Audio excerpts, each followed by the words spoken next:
ഓം അമൃതേശ്വര്यै നമ. ഒരു വിദേശ ഭക്ത. ആദ്യ ദർശനത്തിൽ തന്നെ പൂർവ്വസുഹൃതത്താൽ അമ്മയുടെ മഹിമ അവർക്ക് ബോധ്യമായി. രണ്ടാമത്തെ ദർശനത്തിൽ വന്നപ്പോൾ അമ്മ ദർശനമേയി ആശ്ലേഷിച്ചപ്പോൾ അവർ മനസ്സിൽ പ്രാർത്ഥിച്ചു, എൻ്റെ മാതാപിതാക്കളെ, സഹോദരങ്ങളെ എല്ലാം സഹായിക്കണമേ അമ്മേ.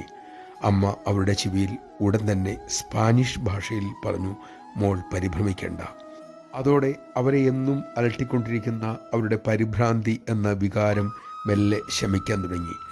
അമ്മ വിതച്ച വിശ്വാസത്തിൻ്റെ, ഭക്തിയുടെ വിത്ത് അവരിൽ മുളച്ചു വളർന്നു. നമഃശിവായ. അമ്മ ഒരിക്കലരളി, ഗർഭസ്ഥ ശിശു വളരുന്നതിനനുസരിച്ച് അമ്മയുടെ ഗർഭപാത്രവും ശിശുവിനെ ഉൾക്കൊള്ളാനായി വളരും. അതുപോലെ ഗുരുവിൻ്റെ സാന്നിധ്യവും സംരക്ഷണവും ശിഷ്യന് ചുറ്റും എവിടെയാണെങ്കിലും എപ്പോഴും ഉണ്ടായിരിക്കും. നമ്മുടെ ബന്ധുക്കളും കുടുംബാംഗങ്ങളും അമ്മയുടെ അനുഗ്രഹ വലയത്തിൽ സുരക്ഷിതരാണ്.